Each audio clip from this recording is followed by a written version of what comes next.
कहते हैं हम बड़े आदमी हैं, बैकवर्ड है, फॉरवर्ड है, हम दुनिया बैकवर्ड है और लोग बैकवर्ड है, हम ही तो फॉरवर्ड है। हम उससे कहने के लिए चाहते हैं, कोई कहता है हम वैश्य हैं, ब्राह्मण है, क्षत्रिय है, शूद्र है, ये चारों एक ही पिता की संतान होती है। जो सबके अंदर में देखते हैं इंसानियत, वही महान इंसान होते हैं। जो मंदिर में चढ़ावा करते हैं, क्या वो बड़े आदमी चढ़ावा करते हैं, छोटे आदमी नहीं चढ़ाते हैं क्या? छुआछूत जब कहते हैं पंडित, तो उसको हम कहने के लिए चाहते हैं, मंदिर में जितने पैसा चढ़ते हैं वो एक ब्राह्मणता चढ़ाते हैं और कि शूद्र भी चढ़ाते हैं। जितने बाकी लोगों हैं ये जब चढ़ाते हैं तो उसकी पैसा में छुआछूत नहीं लगते हैं क्या?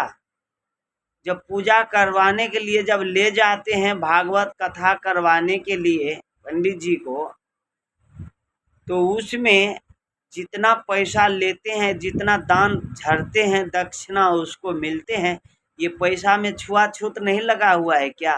कौन सा भरम पकड़ लिए हो या आप लोग संसार को गुमराह करने के लिए पड़े हुए हो? मनुष्य बढ़ के कौन भगवान है? जो मनुष्य बना हुआ है, ये रोड बनाया है किसने बनाया? कौन सा भगवान राम आकर के बना दिया है? राम जी का रोड बनाए हुए है क्या?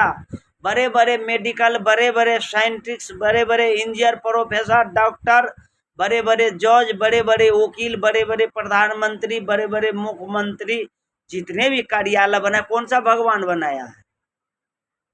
ये जो बड़े बड़े हॉस्पिटल बनता है, कौन सा भगवान आकर के बना दिया? इंसाने बनाया होगा।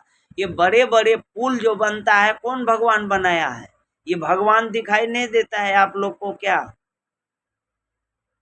इंसानी भगवान होते हैं, 3 रूप होते हैं इंसान की। संस्कृति में जो जीते हैं वो भगवान होते हैं। सुन लो, बात को ध्यान कर लो, संत की वाणी है ये। संस्कृति में जीने वाला भगवान होते हैं, प्रकृति में जीने वाला इंसान होते हैं, विकृति में जीने वाला शैतान होते हैं। ये संत के पास ज्ञान होती है।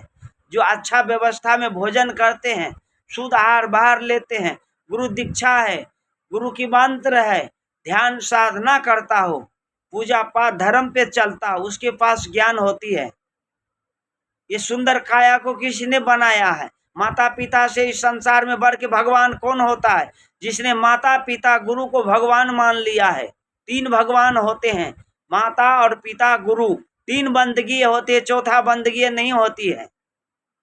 मरा वेद जो कहते हो, जिस वेद में आप चलते हो, वेद में ये लिखा गया है, मातृ देवो भवो, पितृ देवो भवो, आचार्य देवो भवो, अतिथि देवो भवो। एक में भी नहीं है राम देवो भवो, सीता देवो भवो, काली देवो भवो, दुर्गा देवो भवो।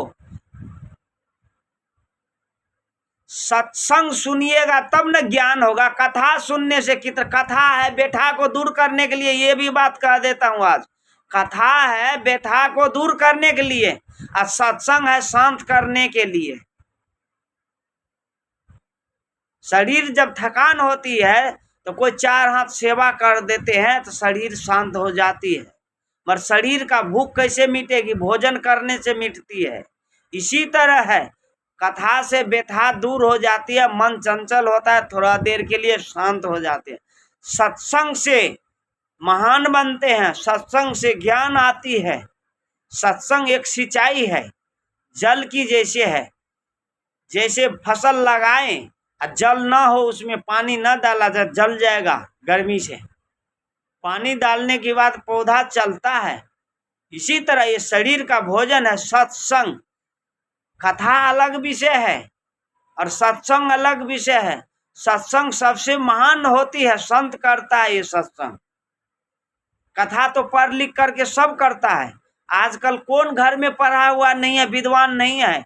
कौन सा ऐसा घर नहीं है इंजीनियर, प्रोफेसर, डॉक्टर नहीं है? छोटे छोटे घर में आजकल इंजीनियर पैदा लेता है, छोटे छोटे घर में डॉक्टरे पैदा लेता है, APS पैदा लेता है। क्या बात करते हो? पहले की जमाना नहीं है किसी को भड़का करके धर्म का शास्त्र पढ़ा करके। आजकल बहुत विद्वान है, 101 विद्वान है।